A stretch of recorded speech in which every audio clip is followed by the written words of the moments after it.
On today's episode, we interviewed Ryan Sullivan with North Park Group, and we talked a lot about what it's like to go off and really start a private equity company from scratch, right? How they found that first business, how they bought that business, raised the equity, and at the same time, basically put the whole deal together, including the real estate. And then how do you go from there to then really going off and doing 6 acquisitions in a 3-4 year span, which is respectable, right? And so really we dove in a lot on just kind of what it looks like on each deal, what was attractive about deals, and how he structured them. So Ben, what were some of your takeaways? I think really the one thing that I thought was interesting on today's show was his kind of spin or his take on real estate, right? Yeah. A lot of us kind of get into this business, and say, we're just here to buy the company. We don't really want the real estate. And I think he's taken a different spin and kind of his strategies around how he leverages that and how he gets a loan on that through the SBA. I thought was interesting. I think the other part of it that was a really, really, poignant golden nugget that I liked from this one is kind of his deal structure, right? Mm-hmm. And how he's going out and raising capital, because I think, once you kind of get past that, putting 10% down on your first SBA loan, you're eventually going to have to learn how to raise money. And some of those strategies and how he structures these deals with investors to get them excited about the deal and ultimately pay out those distributions. And on that same note, too, he wasn't putting 10% down, right? So he was de-levering his things, really looking at it. Because again, we're talking about all of his businesses have been manufacturing businesses, which is another thing that most people shy away from, right? There's a lot more complexity. And so his approach is very methodical, right? We de-lever, we don't go in high leverage because manufacturing is manufacturing. There's other risks and things to consider. Right? And so really kind of dove in on all those topics and really dissected deal by deal how he made those acquisitions. So this one's got a ton of information. Love it.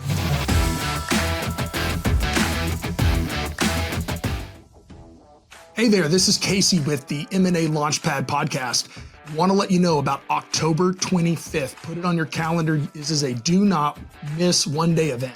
There's going to be incredible headliners, but really at the end of the day, you're going to get a chance to talk to people that have made acquisitions, learn from some of the challenges that they've made, because this is definitely a challenging process. But more importantly, there's going to be people there that can help you and support you along the way, from great vendors, quality of earnings, how to run the due diligence process, and how do I get financed? How do I raise capital? How do I structure all of these things? October 25th in Chicago, we're going to be gathering. It's going to be hundreds of people that are all focused, like-minded people. And man, everyone that's come has given us incredible feedback. So mark your calendar, October 25th in Chicago. We look forward to seeing you. Hey, Ryan, welcome to the show. Hey, thank you. Thanks for having me. You bet, man. So for our listeners, you want to share a little bit about what you're currently doing today? Yeah, sure. I formed North Park Group with my partner, Greg Topol, in December 2021. Basically, it was us teaming up to go out and buy lower middle market businesses, typically 500,000 to $2 million in EBITDA. And in the last 3.5 years, we've acquired 6 businesses that we run as 5 different portfolio companies. Got it. And having a similar concept model, I mean, buying 6 in 3 years, that's respectable, right? Yeah, especially if they're deals that you guys are out there sourcing. And so maybe for the listeners, I guess, how did you start to get into the space first, right? What were you doing prior? And then we can kind of go through how it's been. Yeah, sure. I was born an engineer, right? So I spent I'm 51. So I spent the first, 20, 30 years in corporate America. I was an engineer. Then I moved, I wasn't a very good engineer. So those who can't teach. I moved into management, right? Got into general management. But spent my whole career in manufacturing businesses, building products, industrial products, all things manufacturing. Later in my career, I got a chance to run a holding company that was a diversified holding company of manufacturing businesses. Did really well there. Got a chance to actually acquire some businesses with that job. And then basically spun out of there and said, hey, I like this strategy of kind of lower middle market manufacturing businesses. We're typically buying stuff to put people into retirement, right? I mean, I didn't know about the book, buy and build. I didn't know about ETA. I didn't know about any of that stuff. I just had bought some companies and I know how to run companies. So Greg and I set out to, buy a few companies largely with our own money and some money from outside investors. And here we are. 3.5 years later, we got 6 companies and, 5 operating partners that are running them and partners inside of North Park Group, and we're looking for more.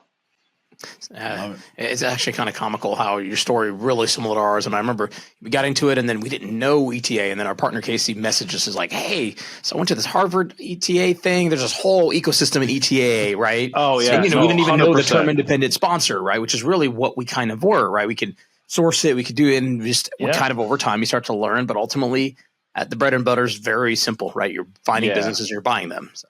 I mean, Greg and I were like just faking it till we make it kind of thing. Like we were talking to a lot of people, networking with a lot of people, asking a lot of dumb questions and just kind of figuring it out. And then probably a year ago, I'm talking to somebody and I explained to them North Park Group and they're like, oh, like your ETA buy and bill. I'm like, what are you talking about? Like I had no idea. And it's made me feel better since I learned it, right? You feel a little less isolated and there's more people to talk to. So it's been a great experience both in getting to acquire companies, but we're buying companies to try to hold them for 20, 30, 40 years. I mean, I tell everybody I'm a buyer, not a seller, and buying stressful, selling stressful. I only want to do half of it. And when I'm dead, the guys can figure out how to sell off the portfolio if they want, but we're going to hold them forever. So that's great. And yeah, I mean, I can't say there will always be like that, but we got in this business like, hey, let's find some evergreen companies, right? That we can just sit back, grow over time, and enjoy kind of those dividends or those distributions that you kind of get from those businesses themselves. So a lot of similarities. But I want to take a step back, right? You said that you were running that holding company. So, how did you get into that? What was that? And was that really the light bulb moment that you're like, shoot, I can do this on my own? Yeah, for M&A, it definitely was. I mean, I got hired. It started out a public company with a majority family ownership, so they kind of ran it like a private company. Had 5 businesses in it. None of them are performing very well, so they kind of hired me to turn around the portfolio. And gotcha. Give you an idea, we're like $3 million in EBITDA across the portfolio with like $55 million in liabilities. So not good math. It's basically kind of worth zero when we started. I sold one business unit that was $5 million in EBITDA, so that tells you how the rest of the portfolio was doing. If you can sell one that's 5 and overall you were 3, and use that cash. And I was like, well, I don't have enough cash to like clean this thing up and end with anything, so I got to go do something with this cash. And I needed to put cash to work and get cash back quickly. So that kind of leads you to lower middle market and businesses you can buy that are high cash generating, low capital intensity.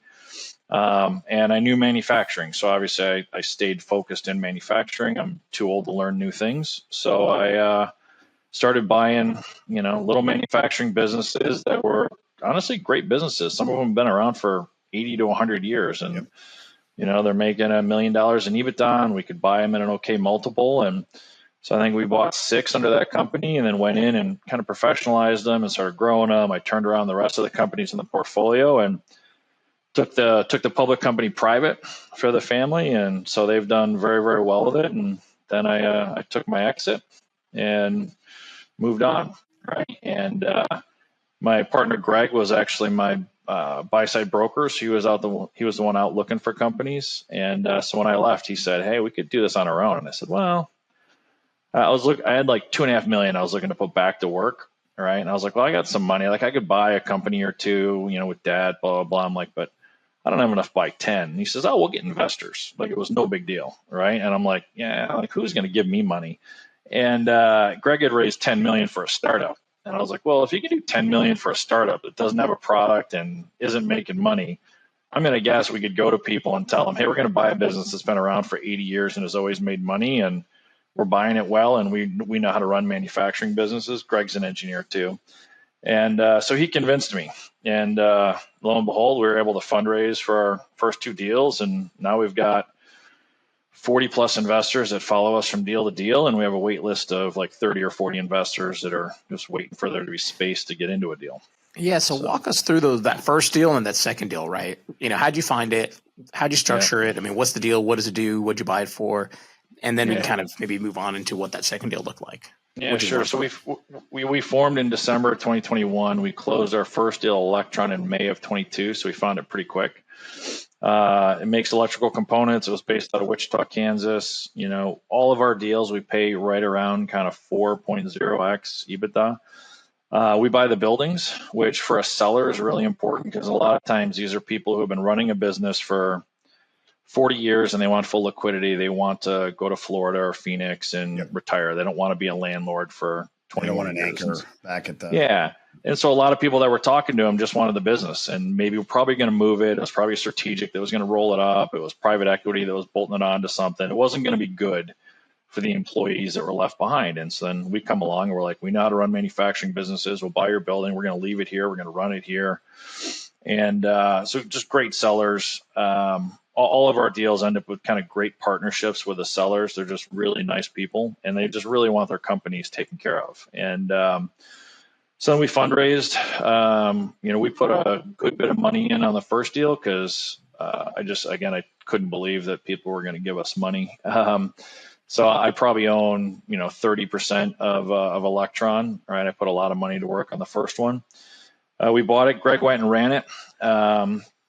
We had a 2-bedroom apartment with the mattresses on the ground and a folding table and 2 folding chairs. Like, that's what it was like living in Wichita. We rented a car from the sellers that was like 15 years old, and that's what Greg drove around Wichita. So, we were bootstrapped because, one small company, especially with outside investors, you're just pulling the salary for the job. There's not much management fee coming off of it or any of that kind of stuff. And it worked well. We structured the deal like a typical private equity deal. So we do 25% carry, 10% unadjusted EBITDA management fee with a small closing incentive. And we did that because that was what our investors understood. Most of our investors are invested in PE deals, so they understood that vocabulary and that deal structure. And the SBA kind of understands it. The SBA gets more confused than investors, I think. But we already had banking relationships from our previous jobs, so we were able to work through the banking side pretty well. And Electron did well, and we closed our second one, Phoenix Electric. And sorry, really Chicago. quick. So that first one though, so it was, you bought it for roughly a 4x. What was the EBITDA?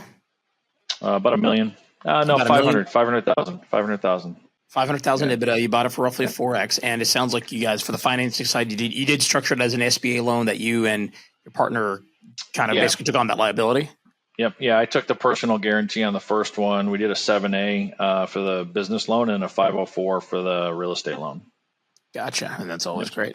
And then for the investors, you kind of talked about the structure and maybe really quick, how's that business doing today? So it was 500.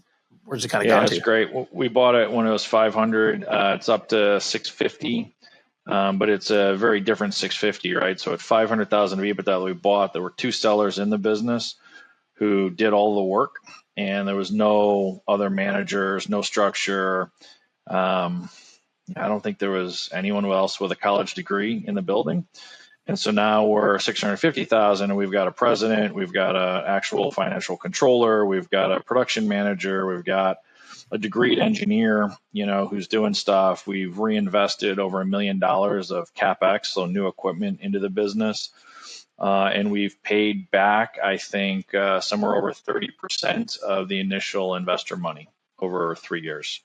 Got it. And you said that the carve out was what, 25% promote?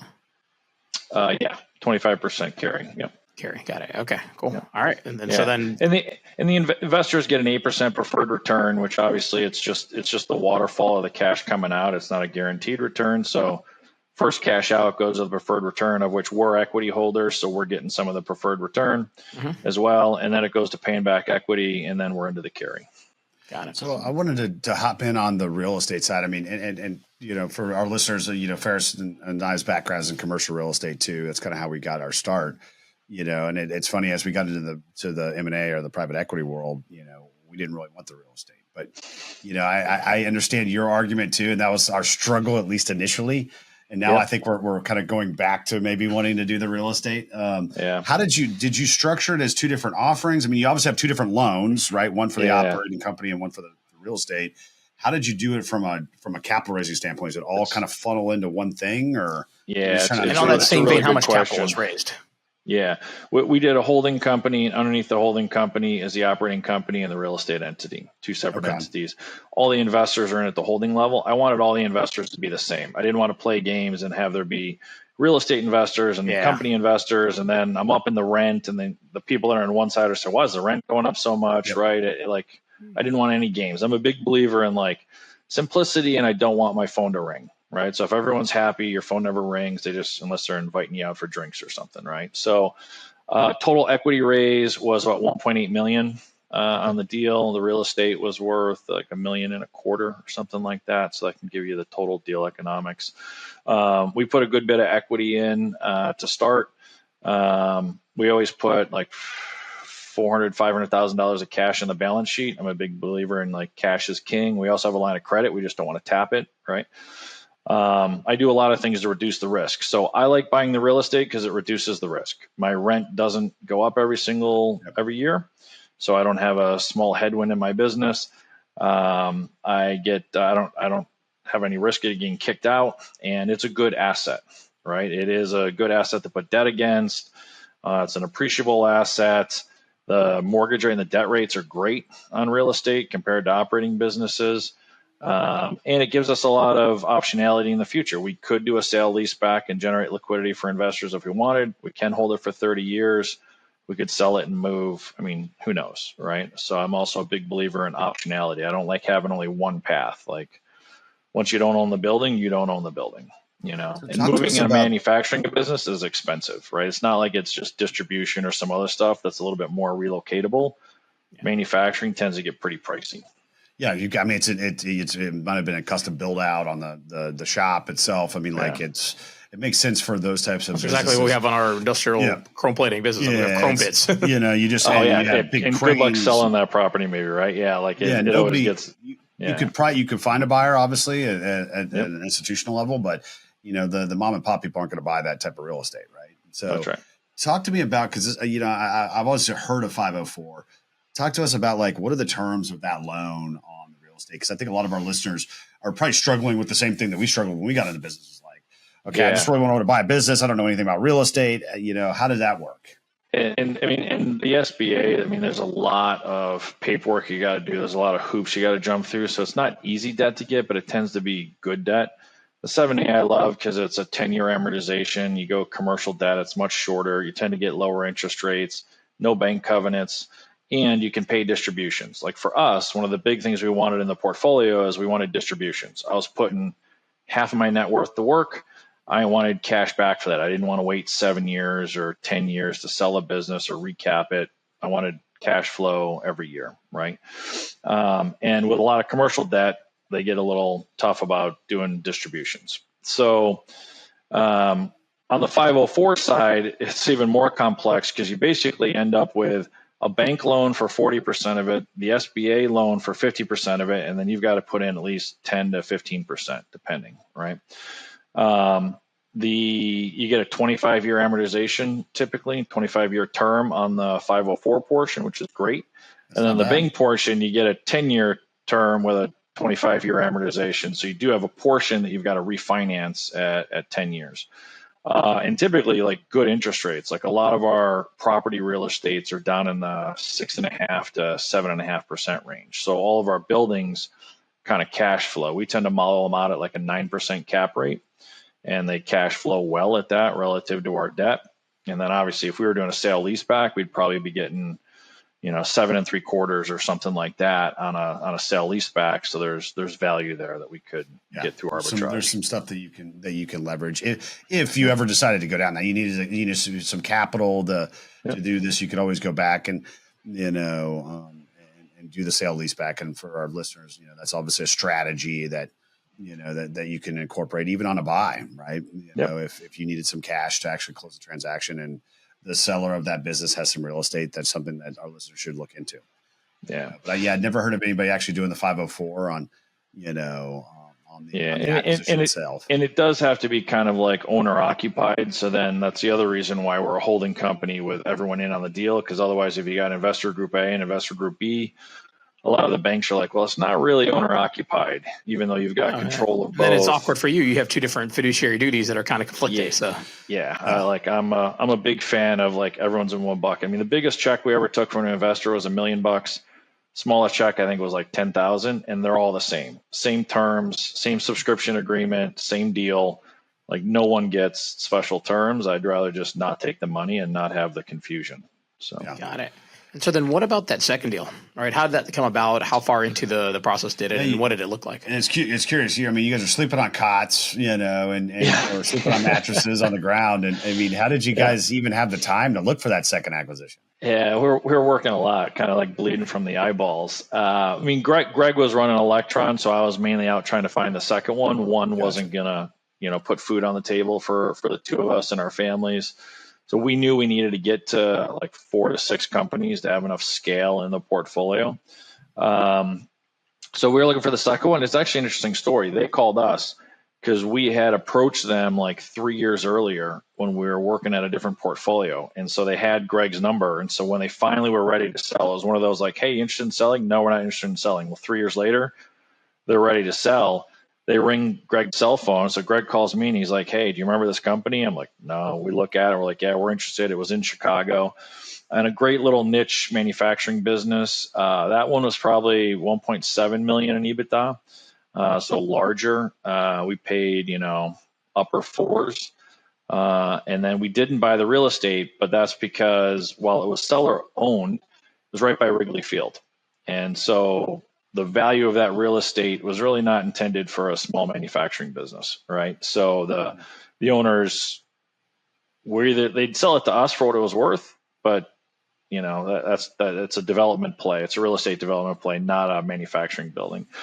So we didn't buy it. We got a good lease terms for them for 2 to 3 years, and then we went out and bought a building, which is part of our thesis, and moved the business, which is again it's expensive. But we bought one that actually had a lower commute time for all the employees and still in Chicago. So now we own the building again. We've done 2 renovations on it. We got a TIF grant for some of the renovations. So we went into a good neighborhood from an economics perspective. And it was an old manufacturing building that was vacant. So we actually brought it back to life, which people in the neighborhood love because now it's not this big empty building sitting there. And Phoenix is doing great. So it's really nice to see. And we kept 100% of the employees in that move, which I've never done before. I've never been able to move a business and keep 100% of the people. That's just, what do they manufacture? They make the parts inside of a DC motor that holds the carbon brush. I mean, you want to talk about niche manufacturing? That's what they make. They're the only ones in the U.S. making them. We actually export to China, so we're shipping these things to China to get put into motors to come back to the United States. Great little business. I mean, it's only $5 million in revenue, and it was clearing kind of 1.7 million in EBITDA, so very high EBITDA margins, which is a different business to buy, right? Because there's less we can do to really improve it. They've got very, very high market share in what they do. It spits off a lot of cash. Great people inside the business. And so with that business, we've started trying to add new product lines, do new things, both in like thermoset molding. And now we're also making wiring harnesses for our customers. So probably 20% of our revenue now is new product lines since when we bought the business 3 years ago. Got it. And so you bought it was 1.8 EBITDA, right? And you said upper 4, so roughly, you bought it in an $8 to $10 million range, right? It's a little bit outside of SBA sizing, right? So how'd you guys structure that, both on the debt and your investors? Like kind of what'd you offer the investors? You go to the same investors first? Did you market more broadly? What did that look like? Yeah, good question. So we always go to our previous investors first. I give them a week to commit to the new deal. And then if we're not full, we send it out to other investors. That one we raised 5.3 million, so a much bigger raise than our first one. So it took us a little bit longer, especially because that was only our second acquisition. We still did SBA loan 7A. We got 5 million 7A loan plus a Parapasu loan on top with the exact same terms, so mirrored terms, not different terms. And then we brought the investor equity along. We tend to underlever businesses, meaning like I kind of target 50% for debt to equity, including the building. And so you figure buildings are at 80, 85%. And so the businesses are underlevered. I do it all just for risk reduction. Like we take personal guarantees. I don't want somebody taking my house, my car, my kids, maybe my kids, but not my house and my car. And so a personal guarantee is only scary if the deal is scary. If the deal's not scary, the personal guarantee is not scary. And so we structure our deals to not be scary. And while we give up a few points of return, our investors don't care either, because what our investors want is a good return. So it's just the risk versus reward getting that balance right and keeping everybody happy. So curious, I mean, you just kind of on the show today, you've talked about some creative real estate strategies. Did you guys have experience in the real estate side, or so you're just kind of just figuring this way through? I mean, I love that. Yeah, because I think that's really fake it till you make it. The one thing that we have is we have a big network of people, right? I mean, I'm 51. I've been in manufacturing. I've bought manufacturing businesses before. I've moved businesses in corporate America, not like ones that I owned. I've opened up new buildings. I've built plants. So like we understood how to do this stuff, but sure, I was never the one like negotiating the deal to buy the real estate and signing all the loan docs. So there was a lot of stuff that was new. But we have a ton of advisors that we use, especially on the real estate side. So there's lots of people we could talk to and help us do a search for a building and make sure that we had our model right before buying the company, right? Because the big question is, well, you're buying it, what's it going to cost you to move it? And then what's your new building cost you? If you get that wrong, you got yourself a bad deal. If you get that right, you got a good deal. I think that's where right? you unlock a lot of value too, right? Knowing that part of the especially if you're in that manufacturing or anything that has some kind of a facility that you have to, that would come along with the deal. I think that's where a lot of people, like I alluded to earlier in the show, they're just like, I'm not going to touch that. But I think, you're losing, or you're using it as almost leverage too, or a way to, really, make the deal even better. Right? For sure. I mean, how to structure it properly. In most of our deals, we go to the seller and we offer them one number. We don't go and say, we're going to buy your business for X, we're going to buy your building for Y. I say, listen, I'm going to give you full liquidity. You're cashed out. You're going to work for us for 6 months afterwards, and here's your number. And a lot of them really like that. It's a simpler deal for them. They don't have to figure it out. But on our side, it comes with a big burden because you've got to get your real estate number right. You've got to get your adjustments for real estate right. Just like networking capital, man. I think a ton of people miss how important networking capital is, especially in a manufacturing business. Yeah. And they forget the real estate. Period. Just how much capital that's below the line. Like that you're cash basically flow, not really NOI. Right.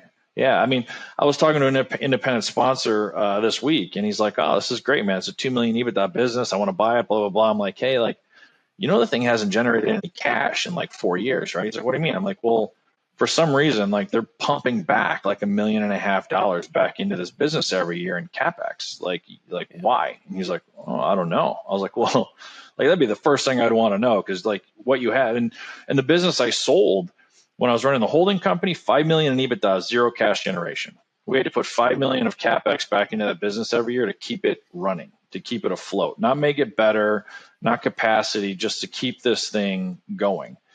And so it's not a great business if you're looking for a cash generating business. It's a good business on paper. We sold it for 40 million. It's worth a lot to somebody, right? But as far as us running a portfolio, it wasn't generating any cash. So, cash generation of a deal and not just EBITDA. And then some of these things that are not in the headline number are really important, both for sellers and for buyers. Absolutely. I mean, that CapEx thing is critical. We've made that mistake, right? And just really understanding how much goes there. Question for you, though. So the 5.4 that you raised, that was inclusive of buying the real estate? Yep. And so even before you bought the business, you had actually already identified the real estate you were going to buy. From day one, you had that plan. It wasn't, hey, we'll buy it sometime in the next year. We'll go find it and do it. Or how did that go? No, we looked. We had enough options. Like we did a search and we're like, okay, these 20 buildings would work. This is what it's going to cost, blah, blah. But we took all the cash up front from investors and put the cash on the balance sheet so that we knew we could make the down payment on the building and move. And then after we closed, we went and found the specific building and did an LOI and bought it and did all that work. But yeah, we didn't have to go back to investors and do a capital call. Like I'll never do a capital call ever, right? Like I get the point of them, but that's just not what our investors want. Our investors want to give us money and then have us send them checks, not for us to call them and say, we need you to re-up type of thing, right? Even if it's a great opportunity, they just don't want it. And so we had the money for the down payment. So it was cash flow from the business for the first year and a half, plus the cash we took up front is what paid for the move and paid for the building and paid for the renovations. Got it. Okay. And then maybe really quick, let's touch on the third one. Just I do this all day. And actually really quick on number 2, has that grown or have you guys just been kind of steady Eddie? It's kind of steady Eddie. It's starting to take off this year finally. I mean, obviously we went through the move, we went through the renovation. That's pretty disruptive. And now we're getting to the point where 20% of our revenue is something new. And then that business, since we're high market share, it is not cyclical, but there's a lot of ups and downs in that market. It aligns with motor manufacturing, which like took off right after COVID and now has been in a lull and is finally starting to come back. Okay. But the business spits off a lot of cash because one, we don't have a lot of debt on it and it's really high EBITDA margins. So it's an interesting story. We did 2 deals in 2022. We get into 2023, we didn't do a single deal. And I probably put in 30 LOIs. I just kept losing. And some deals I lost by like $50,000. The broker called me, be like, "Hey, you weren't the highest." I'm like, "What was the highest?" He's like, "You're off by 50,000." I'm like, "Oh my God." Right. And so those are the ones that hurt the most.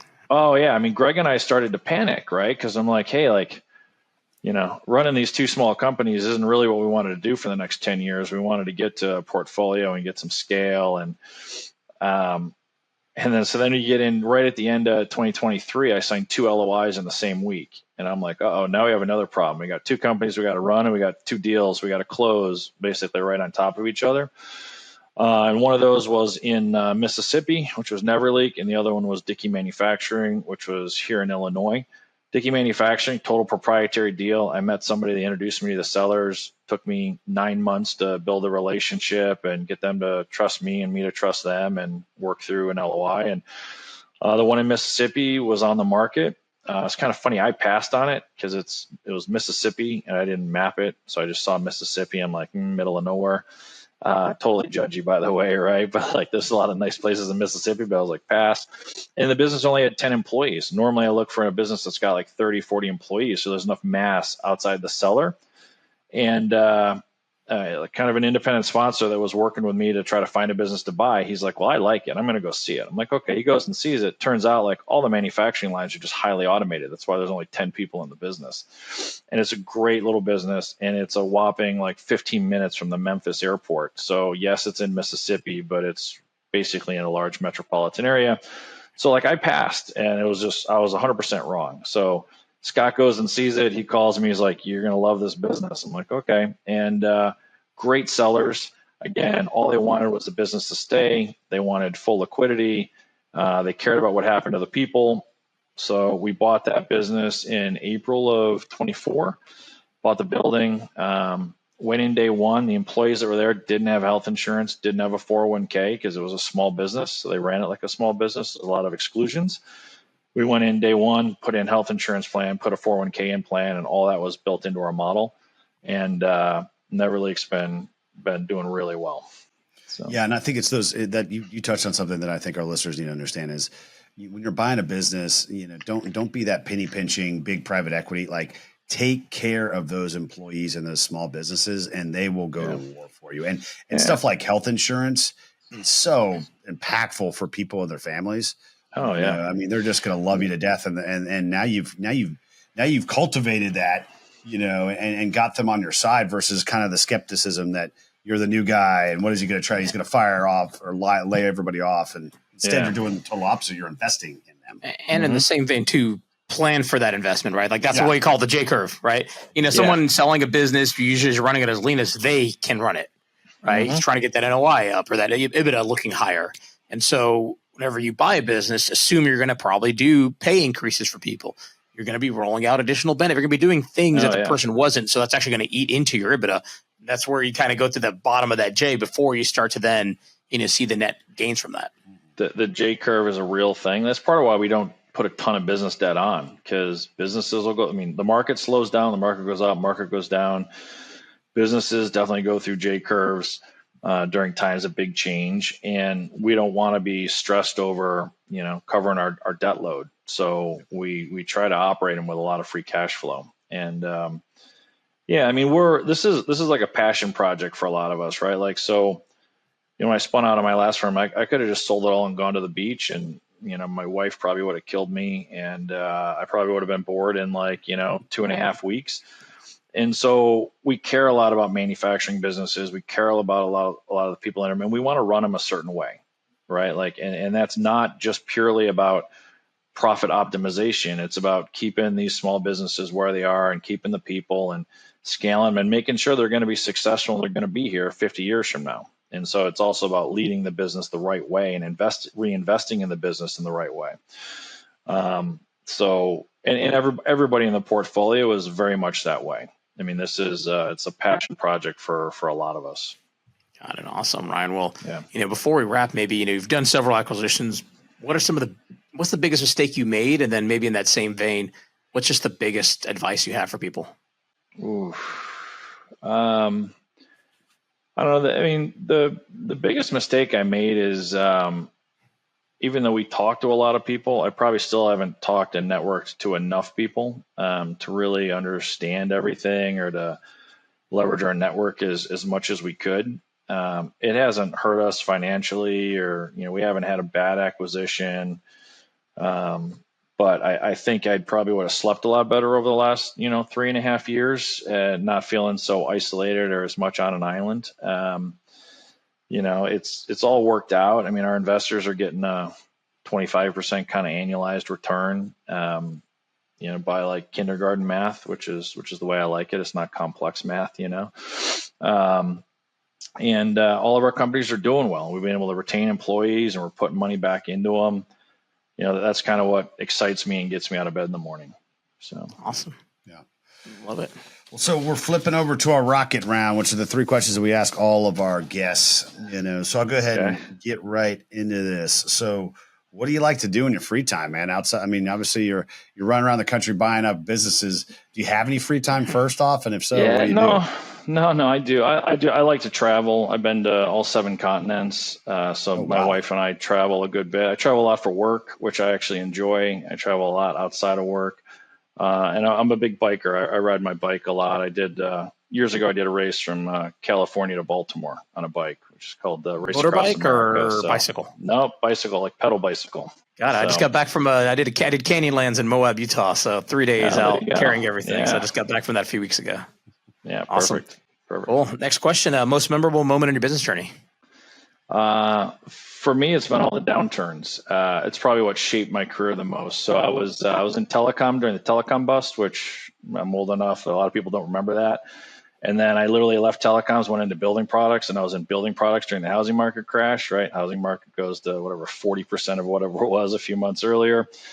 And so I've lived through a ton of downturns in industries where you watch good companies have bad things happen to them and good people have bad things happen to them. And so that shaped a lot of my view of running a business, being responsible for the people in a business, and how you structure a business, right? Like 10% down, 90% debt from the SBA sounds great until COVID happens or interest rates spike or any of the other, unprecedented things that people say that just tend to happen every 4 years with like a different name, right? Yeah. And so that shaped my career. One, it gave me a lot of job opportunities. Downturns give you a lot of opportunities, just like good ups do. But it's resulted in me being pretty conservative in business. But you can get really good results while still being conservative. You don't have to necessarily take a lot of really out there risk, Yeah. I completely agree. And so last question here, man. So what is your favorite tool or resource? Yeah, I was thinking about that one since we started. This podcast, of course, man. Honestly, I'm a little embarrassed now. That's kind of what I was going to say. One of my partners made me do a podcast, I think a year and a half ago. And I was like, this is bad. Like, I should never be taped on the internet, right? Like, I'll just get canceled very, very quickly, right? As it is, everyone in Mississippi is upset with me because I kind of threw Mississippi some shade on this one. But it's actually been a great tool. I mean, everyone I do, I meet somebody cool, I learn something, and then I get a lot of outreach from it, from people looking to buy a business, sellers, investors. I never thought that we'd get kind of the response rate we've gotten on some of the podcasts we participated in. And so now I do conferences or, you do roundtable discussions at conferences. Like that level of networking I had never done in 30 years in my career. And it's actually been a really powerful way to meet people. And then when you get to meet those people, you end up learning a lot. Like, even though a lot of times they're coming to me to ask questions, I always end up learning a ton. And, if I can learn 2 to 3 things every day, then it's a good day. Oh, that's the powerful thing of going out and getting out there. And, if it makes you feel better, A, you did a good job on this podcast. And B, we did the same problem with Mississippi because we've also looked at apartments that are just outside of that Memphis area, not realizing that essentially, the suburbs of Memphis are technically a Mississippi address. They're actually pretty. It's a nicer part of Memphis. So, well, hey, since we gave you the answer to that last question, I'm going to ask you another one. Right. Okay. So you're 6 acquisitions in, right? What is your day-to-day look? Are you looking for that next acquisition? Are you guys just maintaining and building out kind of that infrastructure to enable those acquisitions now? Like, what does that look like for you? Yeah, we're definitely looking. I mean, I tell everybody I'll buy every good business I find where it feels like a good partnership with a seller, right? And it's hard because you got to look at 100 of them to find a good one.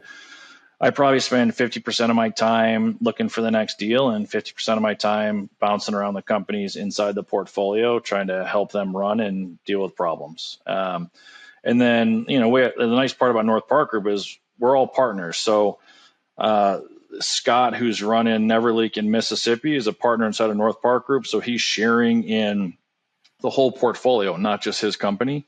So he shares in the management fee. He's sharing in the incentive equity for the whole portfolio. So Scott's also out there looking for deals, and Brian in Ohio is also out there looking for deals, both bolt-ons and just a new deal. So as we're building scale, we're getting more people that are out there kind of searching, which gives us the ability to hopefully, continue to bring in 2 to 3 acquisitions a year. Love it. Awesome. Ryan, been a great show. We appreciate it. And how can people get a hold of you, Ryan? You can hit me on my email. It's ryans@northparkgroup.net. And then you can hit websites, northparkgroup.com. And I pretty much respond to everybody that reaches out. So perfect. And we'll put those in the show notes. Thank you very much, Ryan. Wealth of information on this one. Yeah. Thank you. Great, thanks for having me. We appreciate it. Thank you. That was fun. Thank you. Thank you for listening to the M&A Launchpad Podcast. If you've enjoyed today's podcast and would like to support us, please leave us a rating and a review after you listen. I'm Casey Minshew, and I look forward to talking with you next week.